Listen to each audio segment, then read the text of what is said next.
and welcome to another episode of Laying Down the Lore of the Old World, a lore podcast in which we aim to separate our ghouls from our goblins, our snotlings from our Skaven storm fiends, and our bloodthirsters from our bloodletters, and generally ask, what's up with this Warhammer stuff?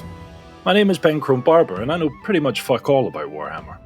With me is my co-host Christopher Crowlin Allen. No, I'm not. I'm not here, no. Who knows absolutely fuck all about Warhammer. Also lies and slander. And my dear brother Darren. Happy New Year, fuckheads! Who knows so much about Warhammer, it's a wonder he has time to do anything else. After gathering online to slay some vermin in the name of Sigmar, this dichotomy between our levels of understanding became clear, and this series is an attempt to address that ignorance. Yeah, Darren, it's like June. What are you saying Happy New Year for? Yeah. What the fuck? Oh, well, let me just do a brief bit of ADR then. Happy June. We don't have the budget for ADR, all right? Yeah. But I tell you what, we would have the budget if we had more subscribers and supporters, right, Ben? Segue? Oh, crow. Before we do that, I do want to just comment on the fact that don't you think Dar does look like a Sopranos extra? That's what he looks like today. I mean, I'm yeah, so but bloated. mafiosos don't really. I'm not saying they don't have beards, but they don't have beards. I was just going to say, I look so bloated from all the salt I had over New Year. Like, I didn't just have salt; there was other food there. I didn't get like a cat lick as a present, but I look like one of the extras on the pianos. Never mind the fucking Sopranos. Are you wearing a shirt or a t-shirt? Who, me? Yeah, I can't see because your beard is covering what would be the buttons. Oh, I thought it was... Do you know what? The way that you were sitting, it looked like it was a shirt, but you'd buttoned it all the way up to the top. So it was like a proper... Like a mafiosa on his day off. A mafiosa, I'd wear a blouse. Yeah. Yeah, exactly. But let me just ask you a question in return. Is that a small pile of shit on the corner of your dresser thing behind your mug? The little poop emoji. Yeah, that is great. That's well spotted. It's actually a small... It's a black pyramid and a gash. Oh my god! Of the gash. It's smaller in real life, isn't it? Right. Anyway, back to Kral's segue. Nicely segued, Kral. Yeah, well get begging, Ben. Get begging. Before we go on, big thank you to everyone who supports the show. You guys are pretty cool, man. Pretty good. What's your message to those that don't support the show, Ben? What is wrong with you? Like, what are you doing with your lives? Like, come on, man. No, I've got this. As someone who struggled with mental health, I recognize mental health issues when I see them. Do you know that feeling you get between 2 o'clock and 3 o'clock in the morning when everything is the worst it could possibly be and you really can't tame your mind? If you subscribe to us, that feeling goes away. That's true. It's true. That's the entire 100%. I mean, with 100% accuracy, this is not medical advice, that it does work. Disclaimer. May not actually work. And all of that for the mere cost of £3, which is really nothing. Crow, what could you buy for £3? Holy smokes. Good God. I mean, not a lot these days, man. I was in the local supermarket the other week and, mate, maybe some supermarket own brand crisps, maybe if you're lucky these days, maybe. or steer times. But I know where I'd rather spend my £3.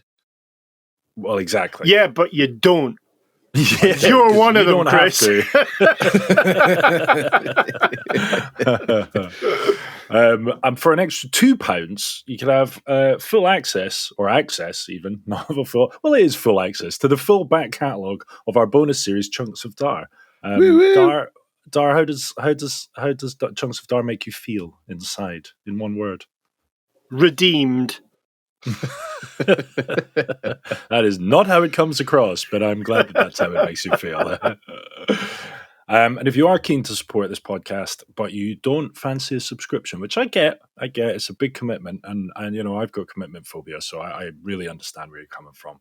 But you can click on the supporters link in the description, and you'll find loads of links to our affiliates and other support platforms. You'll also find a link to our new merch store. Krell, have you had a look at our new merch store, mate? Stuff. No one has. At the thing that you've made. Are you an idiot? No one has. Have I looked at it? No. So, I mean, previously, we were only selling T-shirts and tank tops, which, by the way, were the most popular thing that we sold. But now, you can get our various logos, including the Juggerbuff logo, on desk mats, mouse pads, pillows and tote bags, duvet covers. You can put condoms. Yeah, condoms. Zimmer frames off lions. Yeah. Our limited edition gimp suit. Yeah. With ass chaps for the ass spider. Dick something else as well. Yeah. PVC underwear. Yeah. Yeah. So you can get all of those things on our merch store. We successfully corrupted Ben. That was awesome. I love that. It's just like, yep. I ran out of steam because all of the other things on there are amazing, but they're not quite as funny as a gag ball. So anyway, if you want some merch, it's cheap as fuck. It's probably fall apart in a few days. I'm going to put you on the spot, Ben. So this our new fangled web store service. Let me just throw some items at you, and you tell me if we can get our logo on it. Guitar plectrums. No. Okay, drumsticks. No. A wok. No. Yeah. I don't know what you're. Hang on. If the point of this is to make me look like an idiot, this has been successful. If it's to sell merch, you're not doing it well. What about? And it's something that's really in our wheelhouse. The knife dildo strap-on from Seven. Oh God. Fucking hell. No, but we can make one if like on special request. Like a bespoke dildo knife. Ugh. I'm just in trauma now. That is one of the most horrific scenes in any film ever. Yeah. I'm going to bed. Bedding. Can you get bedding? Yes, you can get duvets. Can you get duvets with our faces on them? Can we do that? Yeah, we can put our faces on them. Let me just say, in terms of percentages, 100. Absolutely doing that. Printable loo roll. Not on this, but we can add that, Krell. We can make it happen. I'm buying a job like that. You could get our faces on a shower curtain. Shut up. On the inside of the shower curtain. Let's make it happen. With appreciatively jealous faces. That's the expression we'll make on there. Ooh, suit you, sir. So that's our merch store. In addition to that, we also have the Chunks of Dar series. The extra £2 that you pay on Patreon gives you access to the full back catalogue. But how many is that? How many is that now? As it stands, about 50 or 60. Way to keep it evergreen, Ben. You had one of them. Anyway, you can go on Patreon and you can actually buy the single episodes now. So if you want to just deep dive the Skaven or you want to deep dive elves, you can jump on there and just get the episodes you want. So get it in you. Get it right in you. Get it right up you. And if you can't get it up you, get it round you. Now, well, no, if you can't get it up you, we've got a store for that. There's you need to see it, listen. Right, Crowley, you know what time it is. I do. Hello, Reichland. It's time for the WhatsApp recap. Hey! Here it comes for you. Was it episode 38? We're on episode 39, right? Yeah, last episode. Who fucking knows? Episode something or other. High Elf Heroes. We discussed some High Elf heroes, Ben. Excellent recap. That's what Here's happened. The content. Yep. I'm going to quiz Ben, and I'll tell you what. I'm going to apply Ben 40k rules. So if you don't have exactly what I've written down, nil points. Okay. Okay. All right. Maybe even a lobotomy for yourself. Okay. So we covered 3 High Elf heroes. Well, one person plus a duo. First one, Ben. What was this guy's moniker? Eltharion the Grim or the Blind? Oh, I was hoping you were going to commit to the Grim. I'll be like, no, it's Eltharion the Blind, actually, but blah, blah, blah, blah, blah. Yes, well done. Got both of them. Slow Well clap done. for you. Slow clap for you. Okay. If he gets all the questions right, does he get to swim with the dolphins? Is that the usual thing for guys like him? That's it, exactly. We In a sent him to bath. Tampa Bay in Florida. In a bath. Oh, I mean the bathtub. Yeah. In a bathtub. Just me with a... Oh, this is weird. This isn't a dolphin. This is a porpoise. Yeah. I've been completely shortchanged. I feel a new advert for high elf dolphin escorts. Ben, I have 2 vaguely interesting facts about Ulthuan the Grim. Go on. Give me a fact about him. What do you Wow, remember? that is... And I have to get exactly what you've written. Your You vague do, facts. exactly. And after that, Ben, I'm thinking of a number between 1 and 10. Right, okay. I want a clue from both of you on those things. Okay. Kral, give me a clue. Okay. How was his father ignobly murdered, and by whom? Oh, his father was the dude who was strapped to the front of the Grom's chariot and vibro. He was vibro elf. He was vibro. He was He was vibro elf, vibrated to death by Grom the Paunch. What a nasty way to go, eh? Yeah. Right, Dar, give me a clue. I've already mentioned this number. Is it 100? No, it was 7 from the movie. You idiot. Oh, that's why 7 is the most common 19. number in this. Right, okay. And another fun fact for you: it was his original mini was a cardboard cutout, wasn't it, Darren? Oh, Yes, yeah. it was. How fun is that? Still Okay. I still don't get that. Why that? Why Also, in the same box set, there was a cardboard cutout of Grom the Paunch. You're welcome. Move Those on. were the days, weren't they? Yeah, that's... Where you really couldn't afford to spill your tea on your tabletop game, or Yeah, you don't want a soggy Grom. No. Is that a sex thing? Your paunch is sopping. Okay, and the next duo of heroes. These guys were the descendants of Anarian. Ben, can you name them? Tyrion and Teclis. Yay! Oh, so close. I was was looking the for one? Teclis and Tyrion. One was an awesome fighter. One was an enfeebled master spellcaster. Who was who? Which was which? Teclis was the feeble, and Tyrion was the fucking badass. Was Although the he was a bit of grr? but he was also a bit of a knob, I think, wasn't he? Was that right? No. Yeah. Yes. He was quite angry. Okay. Yeah. Easy to wind up. Yeah. Like you, Ben. Yeah. Yeah. Yeah. Easy to push the buttons. Yeah, that's right. Ithara and the Grim, or the Blind, depending on which way you swing. Tyrion and Teclis. Boom. High Elf heroes in a nutshell. Done. Excellent. Alpha power. Do I get lobotomized now? I don't know how does this work? Yeah, get lobotomized. Yeah. Hey. Right, okay. Nice. Cool. Thanks, Kral. You're welcome. I like being part of your recaps. I think I should start charging for it, though. Okay, sure. What, for £3 a month? I'll tell you what, I won't charge for it if you subscribe to Patreon. Mate, I didn't get rich by fucking subscribing to shit, mate. I'm not an idiot. Shh. Don't say that. Sure, great value.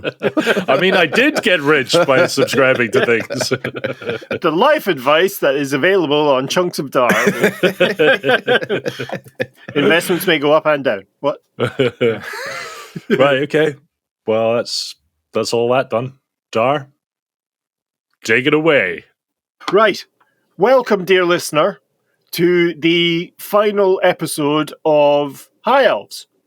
We're done. Hey. This is it. Boo. As we have done previously with all the other races and factions that we've covered, this is the What's Available on the Tabletop episode. Good use of air there. Yeah. What you call it? What is it we're doing? What is this? Why am I here? So we'll have a look at the different types of troops, the different formats that High Elves come in, not literally, and we'll look at some of the weirder war machines that they have available to them. Let me guess. There's the general foot soldiers, there's the mounts, there's the heavy infantry, and there's the war machines. Done. I've done your job for you, mate. Yeah, and you're much better looking doing it, Chris, I have to admit. Yeah. Yeah. Effectively, yes. They fall into light infantry, heavy infantry, light cavalry, heavy cavalry, war machines, and monsters. It's not the most exciting recap of no, because it's what you've got. All right, we have a more exciting what you got. Just for. Can you do it in song? Well, I would. I mean, I would be far more exciting if this was behind a paywall. So we've spoke in the past of the Citizen Levy. These are effectively the working class high elves, if you can imagine such a thing. These are divided into two types of infantry. You have the spearmen and you have the archers. As with most things in Games Workshop these days, anything with men at the end also includes not men. So you have the full gamut of high elf kind of culture and demographics situated within their ranks. Mr. Chris. Is using the term men appropriate at all? Do elves refer to themselves as men and women? Yeah. Or will it be like that guy? Is that? I think they refer to them in the novels. They refer to them as like elf and she-elf. Okay. Elf and shelf, basically. Yeah. Yeah. And they may would they refer to themselves as male elves and female elves as well? But yes, my question is men and woman more of a human-centric term? Yes, it absolutely is, but it's one of these kind of difficult anachronisms to get past within kind of military nomenclature. So yeah. Because essentially it feels like all of the different races are being described from the perspective of the human race within the setting, isn't it? Yeah, and given that the game was invented and written by humans, you can understand that, yeah. Makes a lot of sense when you lay it out like that. Touché, Darren. Touché. Let's say the spear elves, then, just to keep a shit joke going. They these are the most organized spearmen in the game. The ranks of the high elf spearmen are kind of, they're almost Spartanesque in their discipline and capacity for killing their enemies. So they have very just as large, homoerotic as well. Topless. They have nipples, very large six-packs everywhere. Oh my God, Gerard Butler. What are you doing to me? Crowl, keep it in your pants. Sorry, back in the room.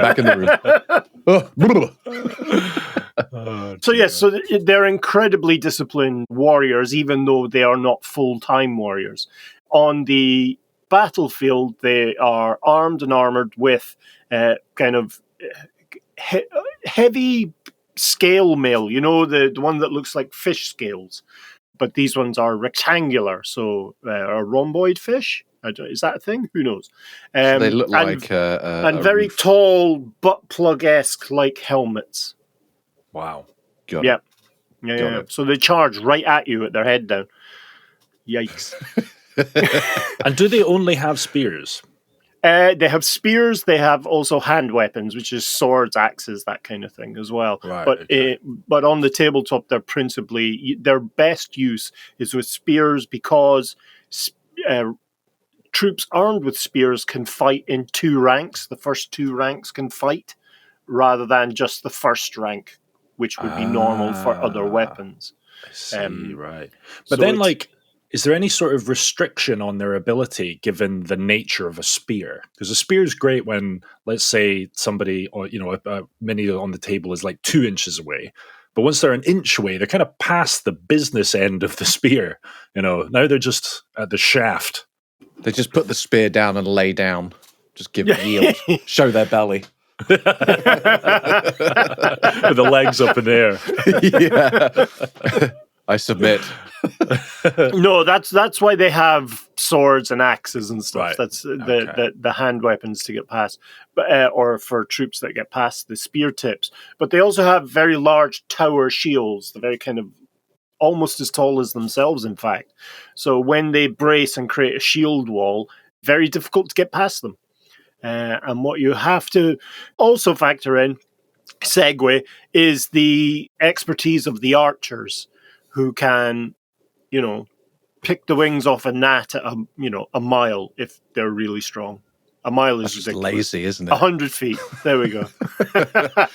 A mile or 100 feet. One of the two. Can you imagine training for that? Right, men, I want you to shoot those gnats. Where the fuck? I can't see anything. Where are they? Well, they're a mile away. Where the fuck have you put them a mile away? I can't. There's a fucking these dog. are Ulthuan. These are Ulthuan gnats. They're fucking huge. yeah. Like, it's not that impressive when you actually know the size of one. Did you mean a griffin? Yeah, exactly. By gnat, did you mean a dragon? Because I don't think. A dragon gnat, yes. The dragon part is silent. Yeah. So while the spearmen are kind of shield bashing the opponent's back and stabbing them with the spears, the archers are able to just pick off from the sides or from behind the spearmen. And there's quite a famous regiment which you can field on the tabletop called the Lothern Seaguard. These are the Marines of the High Elves. In that classical sense, they are a naval force. They're the crew, the kind of angry, stabby crew of High Elf ships. And they are armed with both spear and bow. And on the tabletop, the front rank fights with the spears, and then the second rank can either fight with spears or can shoot them, shoot the enemy. So you get the kind of best of both worlds in a High Elf package. Oh, so would you have like the second row would be archers as opposed to having two rows of spearmen? Right, okay. That's cool. But as all of the troops in a unit of Lothern Seaguard are armed with both spear and bow, they appear on the tabletop with both spear and bow.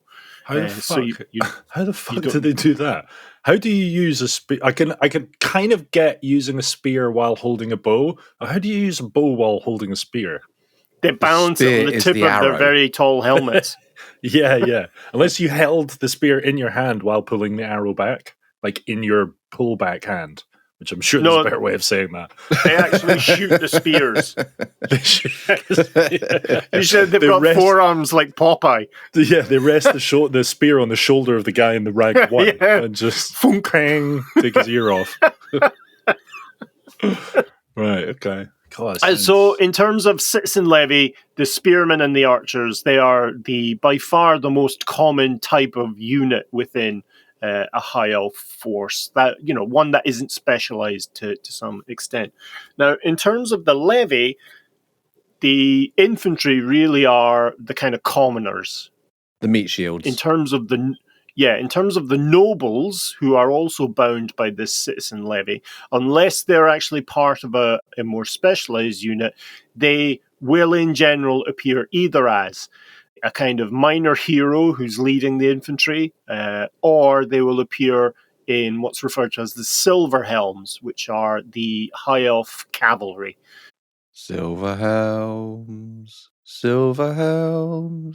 fa la la. Shut up, Crallon. Is that a song? Or did you just make that up? Silver bells. Darren knows what I'm talking about. I do, yeah. But I wish I didn't. So the silver...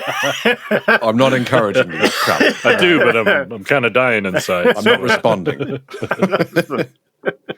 I came as soon as I heard. What? Everybody, silver bells, silver bells. Just the women, silver bells. Just the Darrens. So the Silver Helms are the kind of mid to heavy cavalry kind of idea. They ride barded elven war horses. Those are war horses with armor, not war horses with barbs on them, which would be really weird. Mr. Chris. Do elven war horses differ to kind of mainland or European or the old world horses? Or horses are horses in and really fucking pompous. No, the horses have really tall, pointy helmets. No. Yeah, the short answer is yes, but it's a minimal difference on the tabletop. On the tabletop, if there's a difference between a horse and a war horse, The war horse Stalling. is able to that and attacking. Oh, okay, yeah. So the elven horses are effectively war horses. To all intents and purposes. Yeah, but they are more horse-like than regular horses in terms of their models. They're almost like a parody because they've all got this shit-eating grin on their face. I defy anyone to look at the models of the high elf horses and disagree. I imagine the biology and physiology is exactly the same whether you find a horse on Ulthuan or somewhere else on the mainland. Yeah, it's just their upbringing. When you're brought up by an elf, you're a dick. Yeah, you're a dick horse. Oh, is that grass? No, I only eat chaff. Ugh. And so the Silver Helms are the kind of hero companies that you would imagine of our own mythology. They are the kind of named local heroes who band together to see off the enemies and monsters alike. Their name is taken from their very large silver helmets. That's it. That's really that. I wish it was more, but that's just it. I think we should take a moment of reflection on the. I mean, if they were called anything else and somebody saw those helmets, they'd probably be like, "Why didn't you call them the Silver Helms?" It's right there, dudes. Like, we call them the red hankies. Why? 'Cause of the silver helmets. We call them the yellow undies. And you'll never know why. But their hats are silver. Summon the riding dandies. Yeah, Silver Helms is Silver Helms is so much better. And so those three units, the spearmen, the archers, and the Silver Helms, really are that encapsulates the Citizen Levy as such. So these are accomplished warriors, but not full-time warriors. If anyone knows their Greek history, those are the kind of hoplite ideal of what a warrior is. They have other jobs. In Greek history, it was farmers, but then when threatened, they could come together and see off a fairly sizable force. And so those three types of units, plus some heroes or some mages, is quite an effective force on the tabletop without any extra special bits. But now we will discuss extra special bits. Ooh, sprinkles. Which was the name of the first dance troupe I was in. So it's been a while since we've talked about your dancing careers. God. I don't want to talk about it. Back when I wasn't a shambling mass. In terms of cavalry, we've moved into both light and heavy cavalry. The light, the kind of scouting cavalry that the High Elves have access to, are called the Illyrian Reavers. And interestingly, really it's only really of interest to me, is that these are based on so why you tell us? a concept for a cavalry unit in the 3rd edition called the Shore Riders, who would patrol the beaches and shoreways of Ulthuan. So the Illyrian Reavers are from anyone? Illyria, yeah, where the mysterious time warps occur. So these are. Was that a song? I know. I'm holding back. I'm not saying it. I just want to sing my heart out right now. Sing it, Growly. Time warp. Let's do the time warp again. Oh, I love it. And he's doing a Bollywood style neck motion. I don't know what. That's screwing in the light bulb and washing the dog. Yeah, washing the dog. That's what it looks like. So you jerking off your cat? Oh, dear. You've never jerked off a cat before, have you, Ben? Luckily not. Of course he has. Look at that hair. The Illyrian Reavers are really the kind of Mongol horse archers of our own history. These are superlative horse people who can scout around the flanks of an army and pepper them, I say, with arrows. They also have access to spears as well. Horse archer is I tried being a horse archer in Skyrim, and that is fucking nuggets. Have you ever tried hitting a moving target while being a moving archer? That's madness. Like, there's too many variables there, man. Get off the horse. That's Ben, the simplest sit way. down, calm down. It's okay. It's just a game, all right? Look, it's just You're not getting angry. okay. You're sweating again. You're sweating, all right? Even when I maxed out archery, I just could not fucking hit him. So, I tell you, from my very short stint in a motorcycle gang, I can tell you it's actually quite easy. Moving on. The thing about the Reavers is I kind of have always laughed at them a little bit, simply because the miniatures are so ridiculous. They are, the archetypal notion of a foppish high elf in big, baggy, kind of blousy clothes with huge Eclipse feathers in their helmets and kind of weird kind of, aha, look, I've shot a child face on their on the sculpts. So dispensing with the swift peppering action of the Illyrian Reavers, we'll move on to the kind of heaviest cavalry available to a high elf force, and that's the Illyrian elephants. Dragons. The elephant archers. These are, in fact, archers that shoot elephants. The manatees of Tiranoc.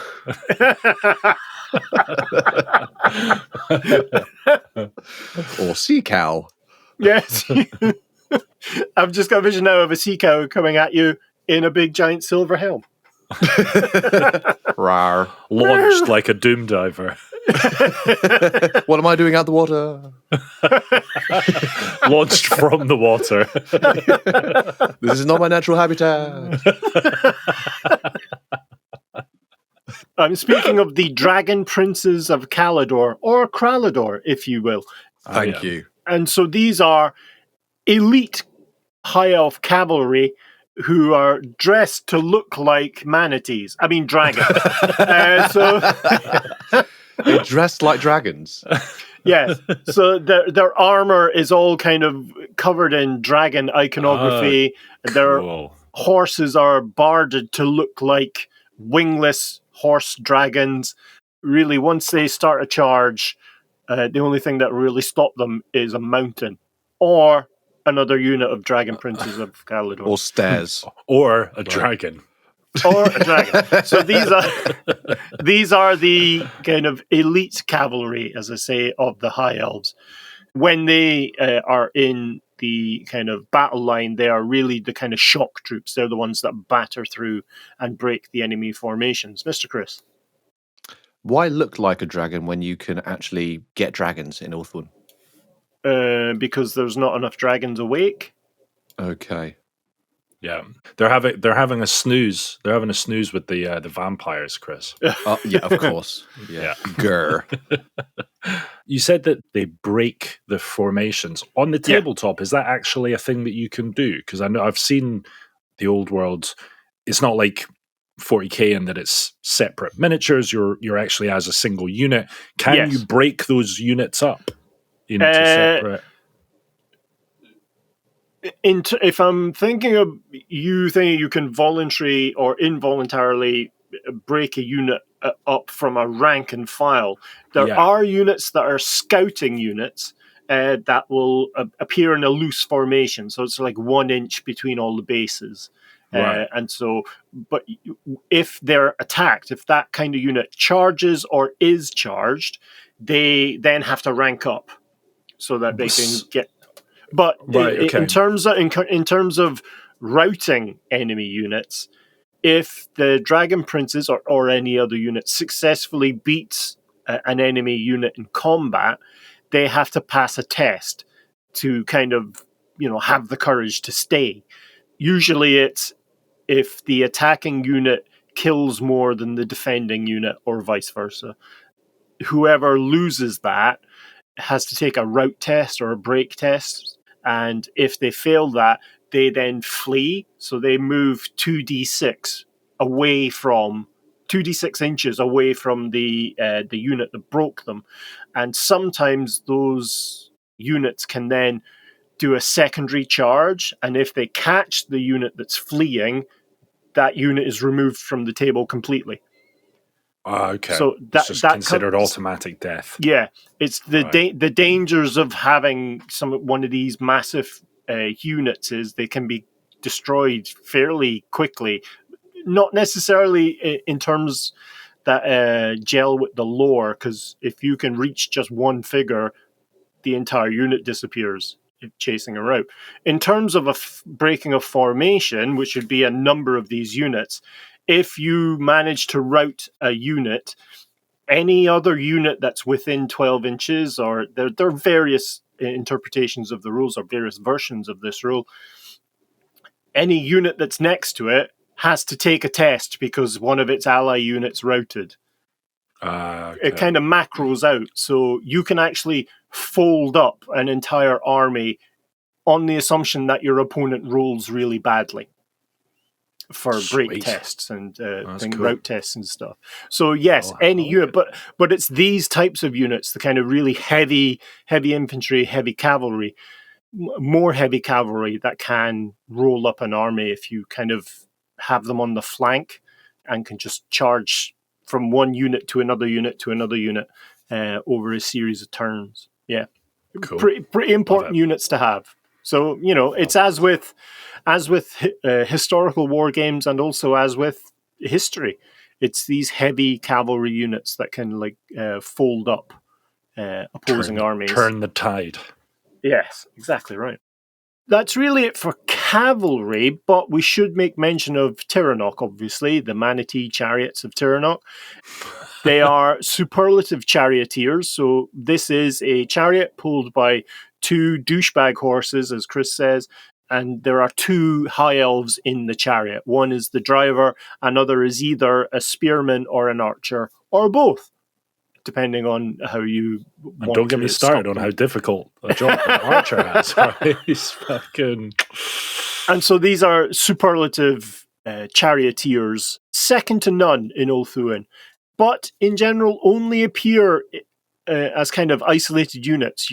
They're historically, in terms of the game, you've only ever been able to buy them as unique individual units. So there'll be, every time you buy one, you're only able to field one.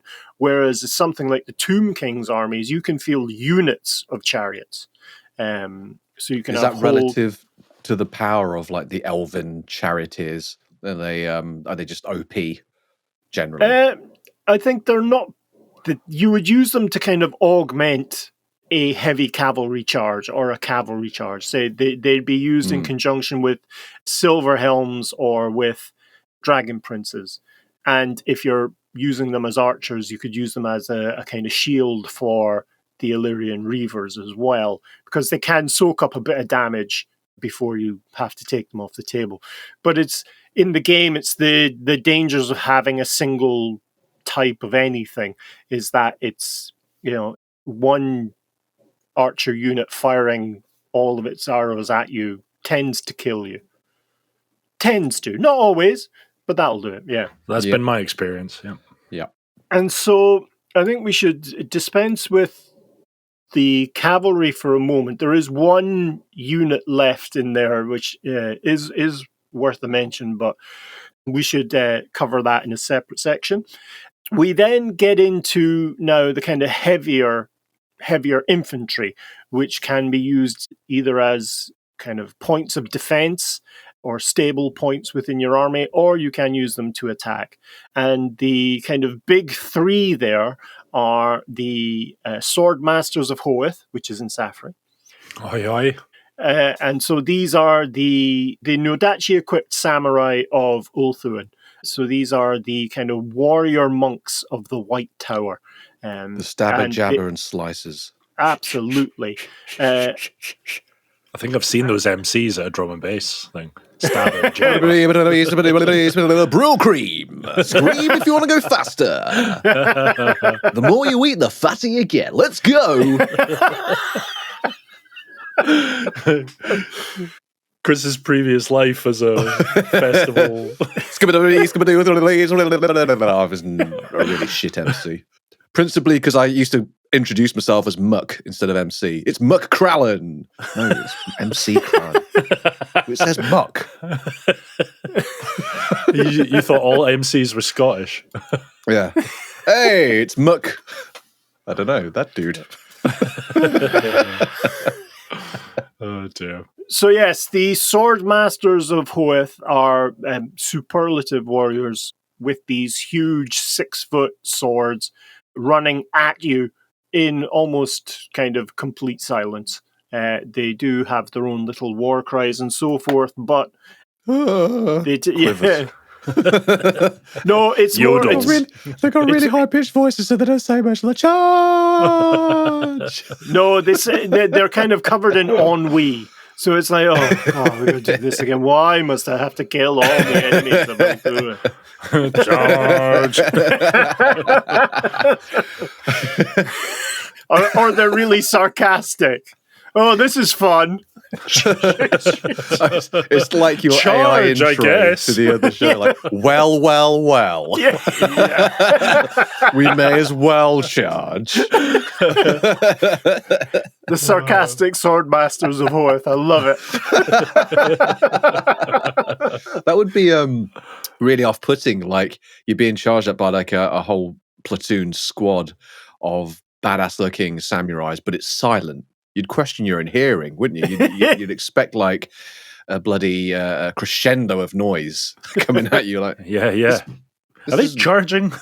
Because I feel like my eyes are telling my headphones plugged in. Yeah. My ears blocked. No, all you can hear is like the clanking of their armor as they're. And they've got their mouths wide open as if they are screaming, but it's just silent. And you're like, No. What they're doing is that they're doing a sarcastic yawn to just underscore how bothered they are by having to kill you. Yeah.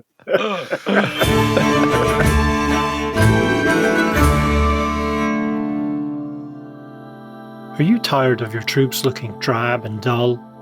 Want your army to shimmer like the seas surrounding our fair realm? Unleash the luxurious magic of lustrousness with Glory Glaze High Elf Polish. Glory Glaze High Elf Polish combines the magic of Saffrey with the essence of High Elf nobility. Once applied, the polish hardens to form a protective shell which dries and begins to flake away, revealing a brilliant, highly polished surface beneath. It's like peeling away the mundane and exposing the magnificent. Your armour will shimmer with an unmatched radiance ready to dazzle in any battle. Our polish brings the gleam of sun directly to your metals, making your troops the envy of the world. But it's not all about armour, as Glory Glaze has a myriad of uses. So whether you're polishing your plumage, shining your stallions, or lacquering your lore masters, use Glory Glaze and finish with flair. Glory Glaze High Elf Polish, because your armour should reflect your true nature.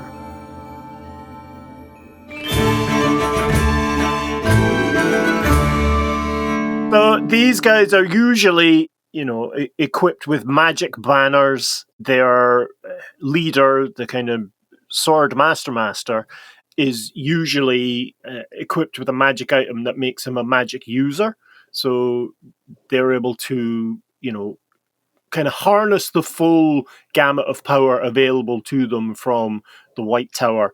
And, as we mentioned in previous episodes, these really are the enemies of the cult of excess, the cult of pleasure within the High Elf kind of community.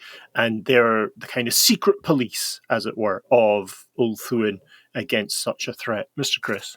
how did the Swordmasters of Hoeth become the kind of nemesi of the Court of Excess? Yeah, do you recall when they finally were able to kick Malekith himself out of Ulthuan, and in fact he had to disappear into the realm of chaos to get away when he threatened the Great Vortex. One of his many failed attempts at world domination. Exactly right. Yeah. It was the disruption to the vortex causing Nagari the to collapse into the sea, and Tiranoc and so forth. That had to do with the archmages who were holding the Great Vortex down. And so the White Tower really became anathema to anyone who was threatening that kind of magical stability within the within the kingdom of Ulthuan. So, and as the sword masters are the kind of warrior adepts of the White Tower, it was the logical choice. And obviously, like, sarcasm is the antithesis of excess. Pleasure. So it was, it was the natural. Oh, this feels really good, yeah. Oh, you're so amazing. He's being insincere. Get him. I don't think he's being serious. And so, in general, they have a similar look to High Elf warriors, but with slightly heavier armor. And in general, it's all this kind of Ithelmar silver with, I think, if memory serves, kind of blue edging to some of the robes that they have. And that's kind of the archetypal look of a High Elf warrior. In terms of other heavy units, we've spoken previously about Caradrian of the Phoenix Guard, the kind of who the captain of the guard of the Shrine of Azurian, the previously douchebag. Yeah, he was previously a horse, humble ninja warrior. Yeah, yeah, exactly right. Mute. Yeah, and so the Temple of Azurian can assign, or you can appeal to the Temple of Azurian for aid, and if they judge it worthy, if it's within the kind of, the Book of Ages that appears. Let me check the manual. Yeah. Let me RTFM. And so they can field a unit of Phoenix Guard who, in fact, are utterly silent when they are attacking. So these are the ones that truly, there's no noise coming off of them when they attack, which I think is a weird superpower and reminds me of the 8 out of 10 Cats episode where they were talking about what would your superpower be? And Joe Wilkinson said, I'd like to have no smell. Like, I do not want to give off a body odor of any kind. That was his superpower. I don't know why that made me think of it. Anyway, so these guys are usually, again, silver armor, but edged sometimes with gold. They have massive gold helmets with wings on them, and they wield huge halberds, these kind of two-handed spear axes. And they're absolutely the toughest unit in a high elf army. They're the toughest infantry unit, especially when they get into helicopter mode with that halberd, just spinning around and round. But they can't be broken in combat because they are, religious zealots effectively, and because they've read the manual, the writing on the wall. Literally the writing on the wall. They know, when and where they need to be to save the world. So I'm assuming they also know when they're going to die, or would I guess the writing on the wall wouldn't be that specific. It probably would not be that specific, no. Right. Okay. And really, in terms of infantry, there's only 2 of the units to cover. We'll talk about the Shadow Warriors next. So there is a unit referred to as the Shadow Warriors because that's their name, and they are the kind of assassin scouts of the High Elf force. And what's unique about these is they're all from Nagareth. I keep saying Nagareth.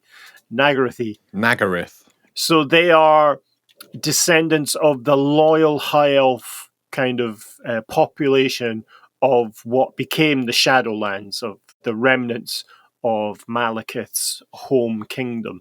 And so these are quite fearsome looking troops who are kind of light infantry. They're superlative archers. They can kill a gnat at 3 miles.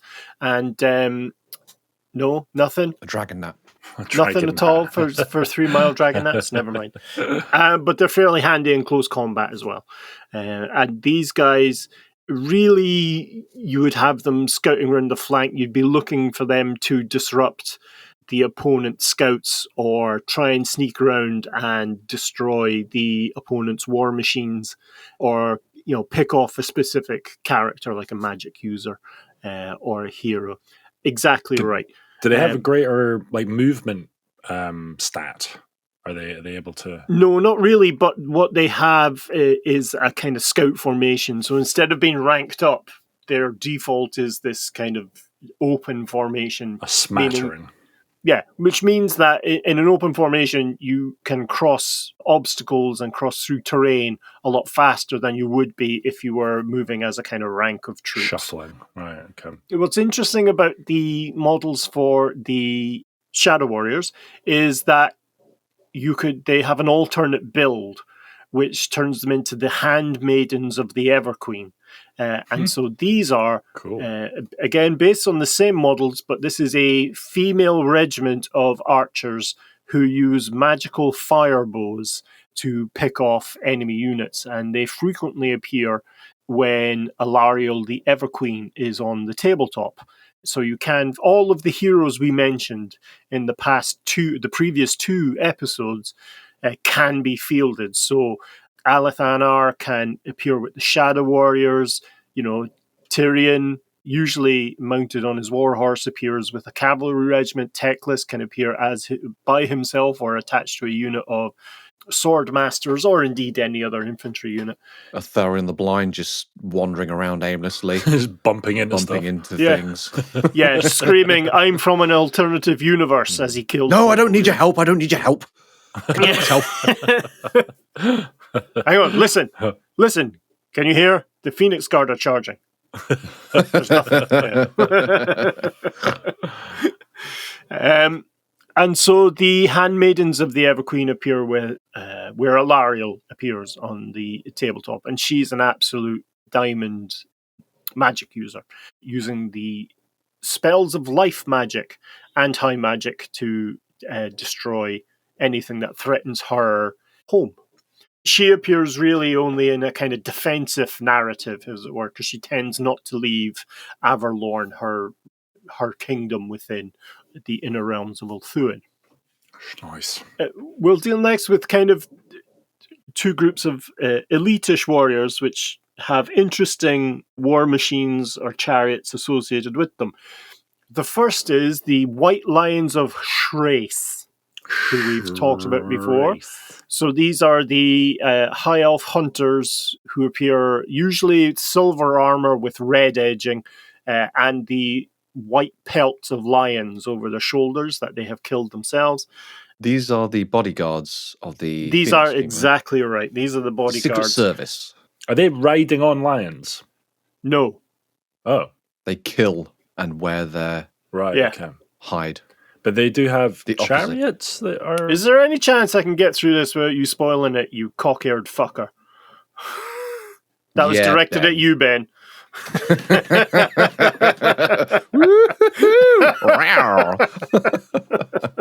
Shutting up. Ben got told.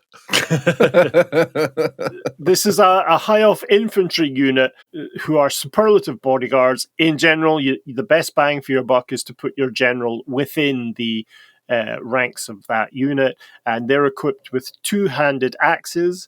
They're not as fast as the sword masters of Hoeth, but really, when your entire race has the always strike first rule, you're not going to argue with the two-handed axe coming at you.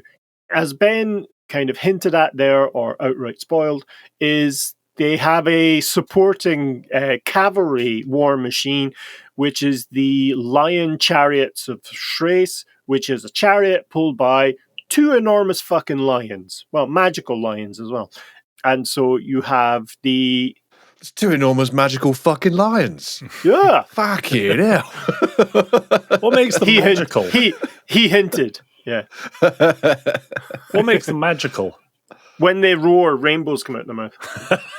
They vomit rainbows. Actual love shoots from the chest. Yeah. Like a fucking Care Bear. They're the Care Bears of Ulthuan. This is the really, really angry, bitey chariots of Ulthuan, of Shrace, I suppose. And they're quite spectacular miniatures, because you could imagine just a chariot pulled by two lions running through your ranks, and being pulled in the chariot are two high elves who are effectively headsmen. who can just take the head off of any enemy that comes within reach of their axes. So really, they are another type of shock troop within the... How do you think the lions pulling the chariot feel about the fact that the guys on the chariot are wearing lions? Like, I better fucking run because if I don't, I was going to say, those guys. I think they feel suitably cowed. Yeah, this seems kind of quite cruel. Yeah, kind of like a carrot on a stick, but a lion on the shoulder. Lion on the shoulder, carrot on a stick. Who can say? Yeah. Wow. And so, yes, even if you just had an army of those made up of those two types of units plus some heroes, that would be hilarious. Because I'd love to see like a unit of 7 or 8 of these chariots just running through an army of night goblins. Yeah. I could imagine just the smell of fear, shall we say, amongst the night goblins would be quite impressive. Yeah. Pungent. In earlier editions of fantasy, chariots were 1 per unit. In the 8th edition, which was the final Warhammer Fantasy edition before the Old World released, the Tyrannok chariots could appear in units of up to 3. So those would be quite a good unit breaker. Expensive, I imagine. Yes. Points-wise. Yeah. But in terms of the lion chariots, there are 1 and done per unit, which I think is a small mercy for the enemies of the High Elves, really, when you think about it. I'd love to see a lion cavalry with axemen on the back. Well, that made it sound like there was more than 1 on the lion, but yeah, an axeman. Top hats and whips to keep them in. Going, cha, back. Cha. You can probably get branded ones from that store. So. But don't just get the shower curtain with our faces on it. So in terms of the kind of final group of troops we'll talk about, we'll have a look at the kind of extra bits you can get for the Lothern Seaguard. Now, we talked about them earlier. These are the spear and bow the bow armored marine units of High Elf. They have 2 further kind of there are 2 other units associated with Lothern. One is the Eagle Claw Bolt Thrower, which doesn't fire eagle claws, it fires bolts. But is it made out of eagle claws? Let's say yes. And so and so this is a bolt thrower. It fires huge spears. But it can fire either one large one, which can penetrate through the unit, or it can fire up to 6 other smaller ones, which can pepper a unit to death. So it's the difference between it's the difference between like a kind of machine gun bolt thrower and a sniper rifle bolt thrower. Amazing. You get the option of that when you shoot. And the model for it's pretty good. It's just a bolt thrower that looks like a squashed eagle on top of a tripod. Squawk. With it. Yeah. And it fires out the kind of, bolts, I suppose. And does it have so the one that fires out like multiple bolts does it have a range? Like is it like a there is a range, there's a right? range difference, and a strength difference in terms of and so when it's firing just one bolt that has so much power it can pierce through multiple ranks of enemies, so you can actually shoot straight through. And with the kind of multiple shots, it can just kind of pepper the front rank and take out, hopefully, some command units within a unit so that they become disrupted, and then you could charge them with your lion chariots. So the last unit, really, I want to discuss, again, associated with Lothern and the defense of the city, and within the Great Penis Ballista Tower or outside Lothern. I still can't believe that's how I think of it now, thanks to you guys. Trebuchet Tower. The Trebuchet Tower is the Sky Cutter Chariots. These are chariots pulled by eagles. So these are flying chariots. And they come eagles really because they've been declawed, so they can make the eagle claw ballista. no extra claws. They've got extra claws. No, they don't. And From so the lesser fortunate eagles. Yeah. Okay. And so these look like small boats with wings pulled through the air by giant eagles. As I say, they come in two kind of flavors. One is a regular chariot, so it's just two or three elves with bows or spears kind of jabbing at people as they fly past. Or it comes with a miniature bolt thrower strapped to the front of the thing, which you very carefully target at opposing forces and don't shoot. You don't kebab your own eagle as you. Ben, you thought being a mounted archer on horseback was hard. Try flying through the air on a boat-shaped thing pulled by take an that whole eagle. thing and put it in the air. Put some flappy wings on it. Wow. I mean, how fast are these fucking things going that the eagle is like the chariot isn't just like hanging down at 90 degrees? Like, Well, it's going pretty swiftly, isn't it? they're flying very quickly, man. Yeah. Right, so that's really it. Dispense with the kind of largest units. I thought we'd just close out with a brief look at the kind of heroes and mages, that kind of idea, and some of the specialized mounts. In terms of lords and princes, which are the kind of two non-magic usury style heroes that they had in previous editions, any kind of look and feel of a unit can be reflected upon a hero's kind of armor. So they can gain lion cloaks, they can have dragon armor, so you can have heroes associated with the Lions of Shrace, or the lion or the Phoenix Guard, or sword masters, or dragon princes. So you can show on the battlefield the kind of leadership of those organizations, as well as kind of generals who would be associated with those types of units or those kingdoms. Sound very much like Boy Scout badges. They've earned their lion mane badge and their dragon armor badge and their help the elderly cross the road badge. Yeah, and their 200-meter swimming badge. Yeah.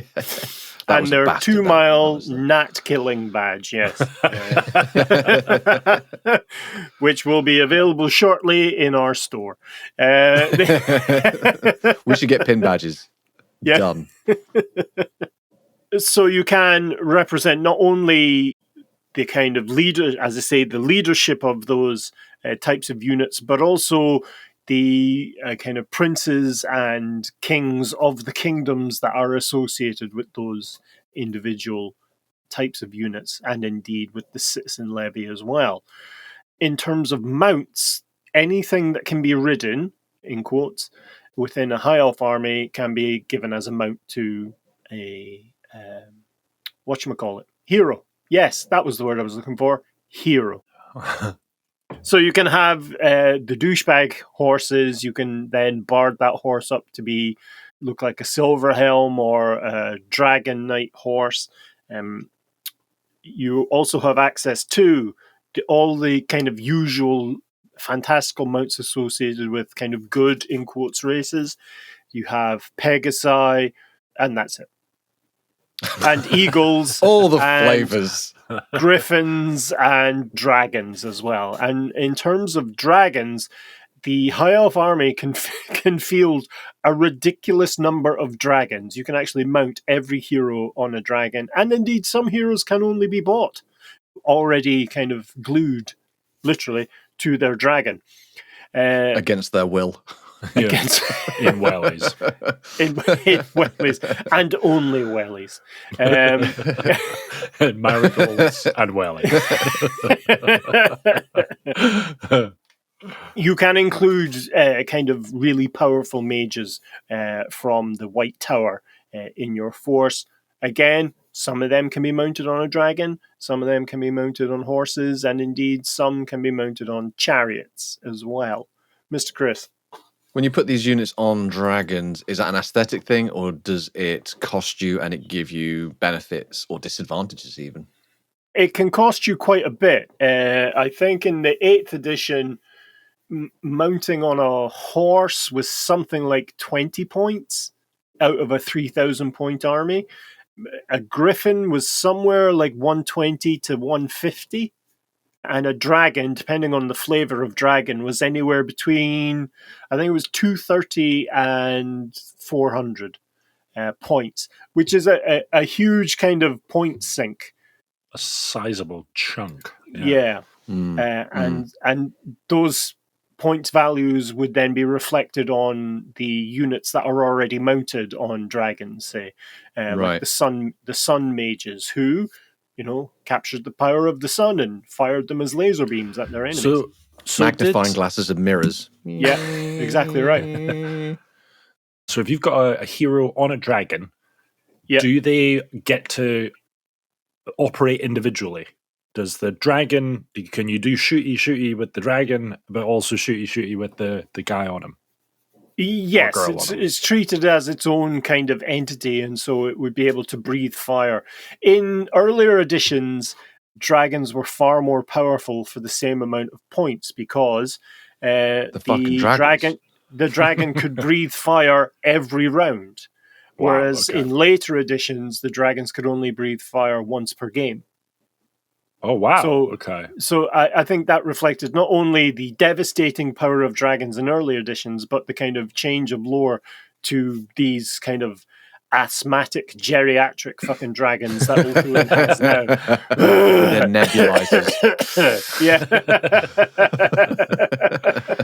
So they can attack independently, but they can't move independently from you can't really be mounted on a dragon in a huge kind of set of armor on a saddle, and then have the dragon go one way and you hover in the air, and then the dragon come back later. I said left, you bitch.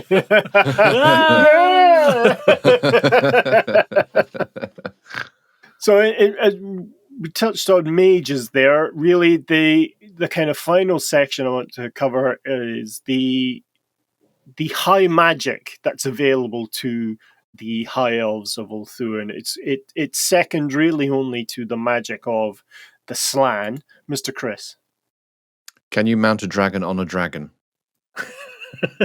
Yes. When you do, another dragon comes out. Yeah, only if they're in love. Yeah, you can't force them. Yeah. You can mount a dragon prince on a dragon. Yeah. Okay. All right. You can mount a dragon prince on a dragon prince as well, but again, consensual. They can't fly. What's really confusing is if you mount a dragon prince on a griffin. No one knows what's going on there. I want a griffin prince, goddammit. So in terms of high magic, they have some quite unique spells. The first one I'm thinking of is a thing called the Hand of Glory, which, draw your own conclusions on that. They cast it on a wall and a hole appears.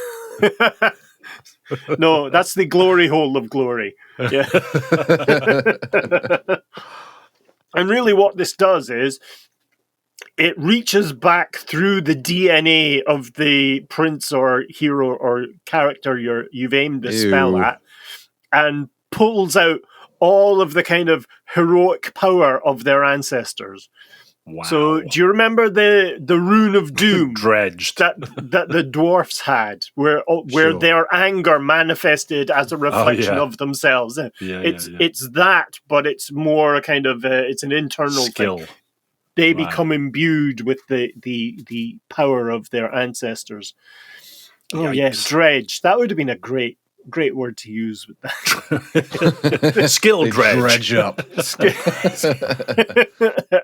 Wow. Okay. Some of the others were you had something called a walk between worlds, which is effectively teleporting. Teleport a unit across the battlefield.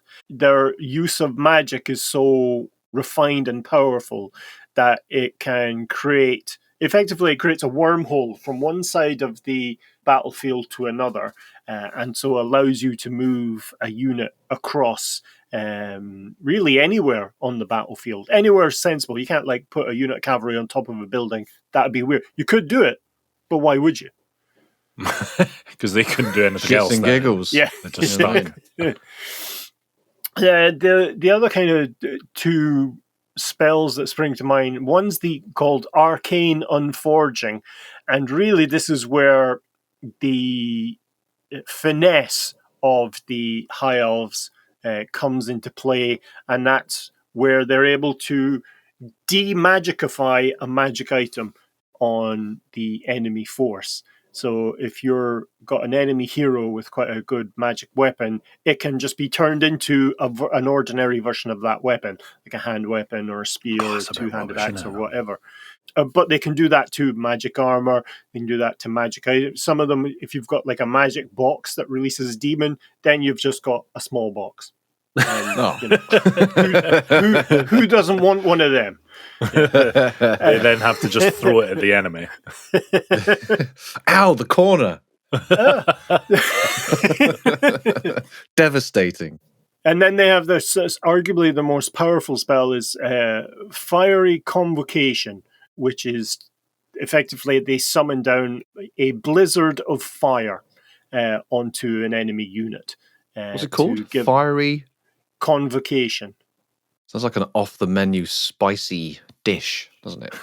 I'll go for the fiery convocation. He's going for the fiery convocation. You ring a bell. Everyone's like, "Way!" He's like, "Now, if you can finish this in 5 minutes without taking a drink of water, you get to eat for free." And they launch it at you from a mini trebuchet across the other side of the restaurant. Are you ready? In a black plastic bag. It's better than my own history with fiery convocation, which is chlamydia.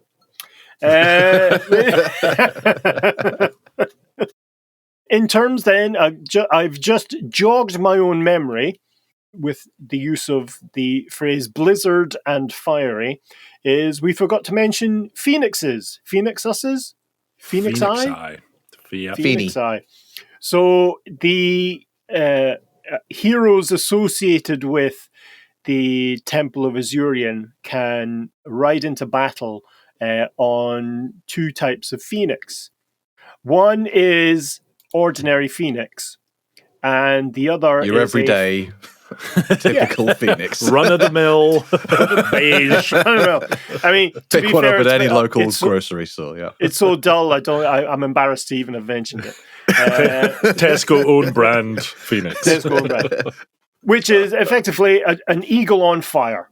Almost literally. That's in fact what. You're right. It is pretty standard. Yep. It is pretty standard. But then you have what's called the Frostheart Phoenix, which is the Freezer Burn Phoenix, which is a phoenix of ice and snow.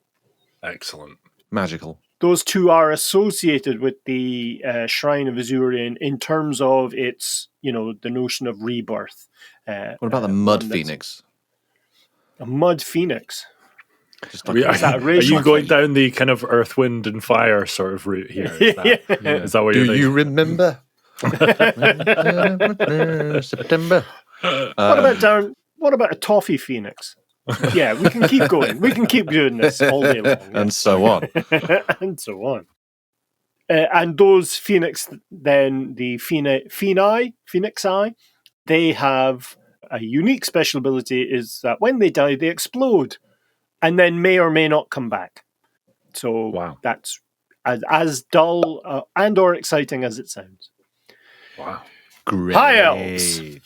Bam. Yeah. Wow. I mean, boo. Yeah. I mean, yeah. Phoenixes. It is. What's the plural for Phoenix? Anyway, Phoenixes is they're unique to the Elven race, right? You don't find them anywhere else. They're on Ulthuan and only in Ulthuan. Yes. All the other types of mounts, except for lion chariots, they can be got by other races as well. Gotcha. Okay. All right. So, Crow, which part of High Elves do you hate the most? Oh, God. Take your pick, buddy. Where to start? Yeah, right.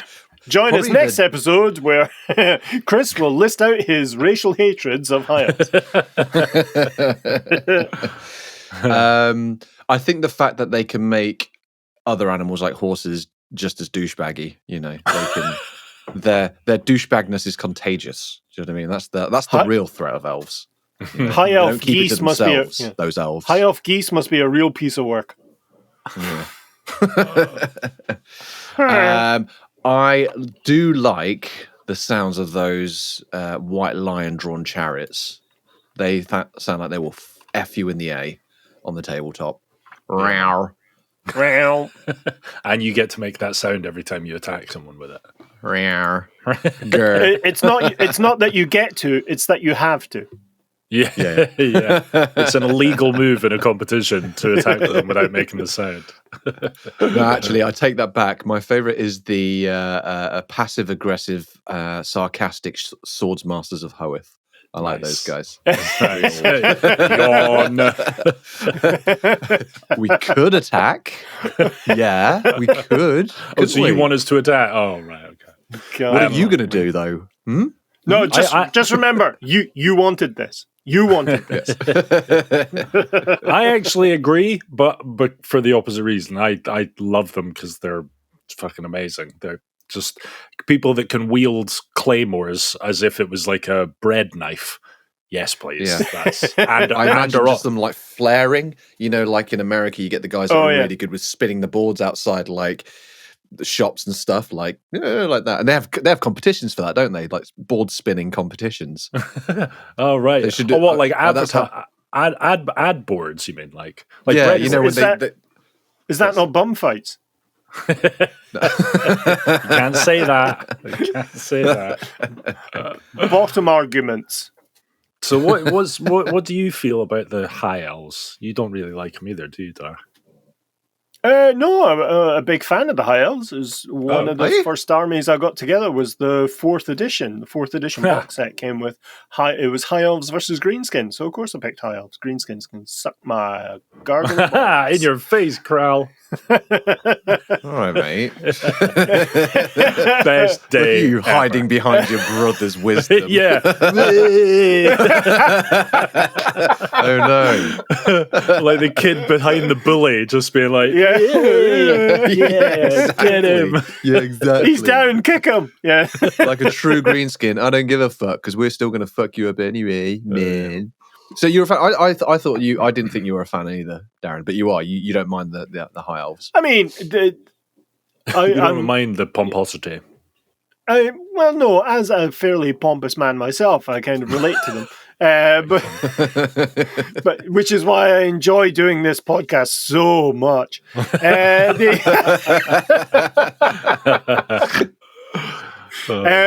No, I'm a big fan of the kind of more specialized units. I wish we touched on it there about doing a whole unit or a whole army of the White Lions, but you can in fact do an army from Shrace. You just have to, you have to take what's called the points tax. You have to have a certain number of ordinary units before you can have the bigger and better units.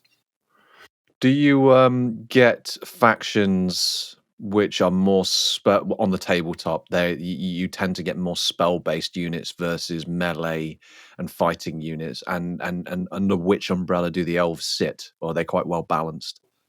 Yeah, the High Elves have an option to build pretty much every kind of meta in the game. You can have a shooty army. You base that around archers and the forces of Lothern, most of which have bows. You can have a melee heavy army, which you just get spearmen and phoenix guard and the various types of cavalry. Or you can load out with heroes. I mean, the high elf armies of old, so 3rd, 4th edition, you used to be able to just stack the army list with characters, and so you'd have effectively it's why I think 4th and 5th were referred to as Hero Hammer, because you could have an army, 50% of the points of your army were spent on heroes and characters.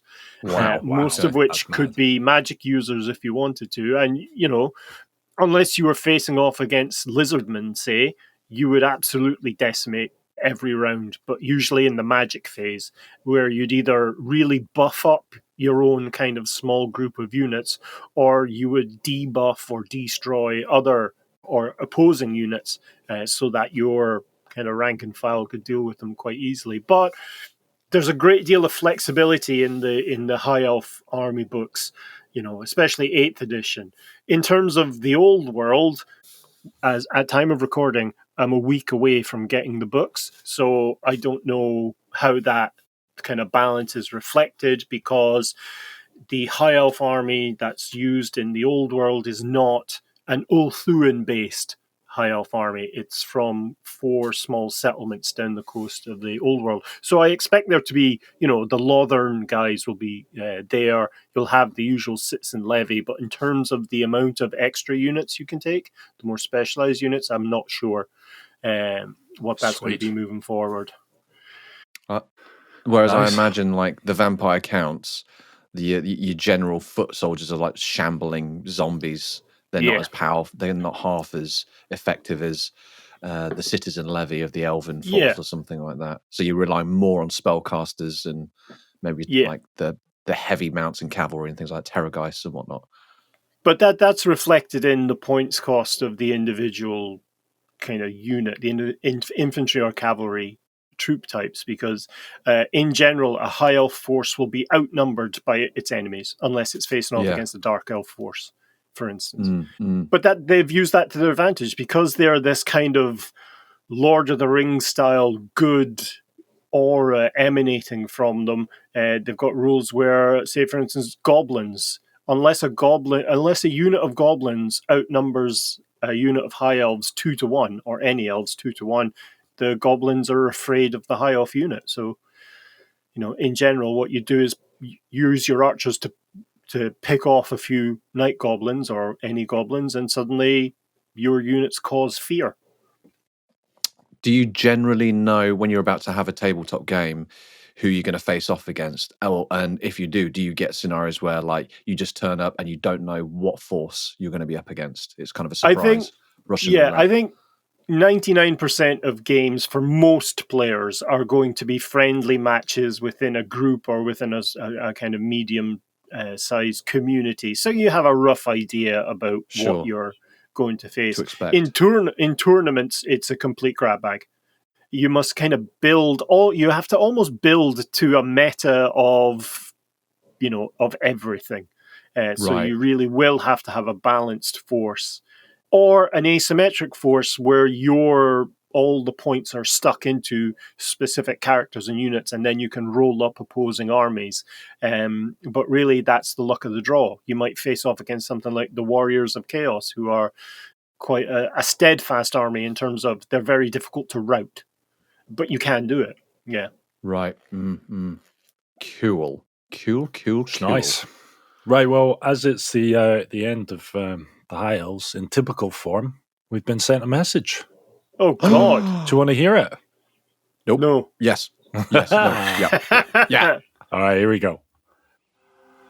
Hello, you bloody ruffians. It's Finnabar, Phoenix King.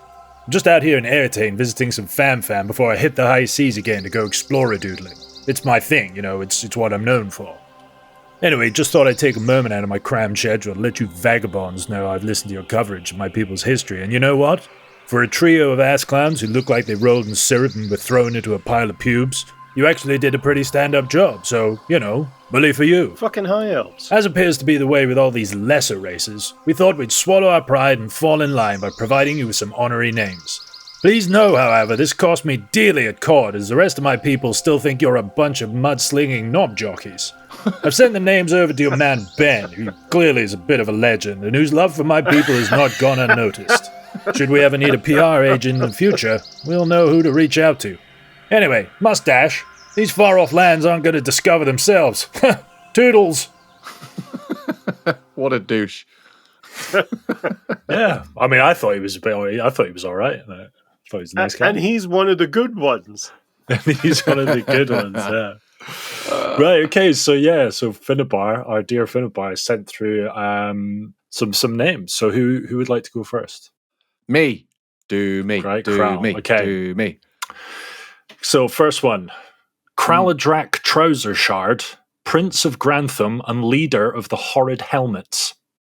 Ooh, Prince of Grantanamo. All right, okay. Grantanamo. Which is my hometown. For anyone he was going to write Grantanamo, but he wasn't sure whether anybody would understand that in isolation. Because in isolation, it's not a great name, and it might get us in trouble.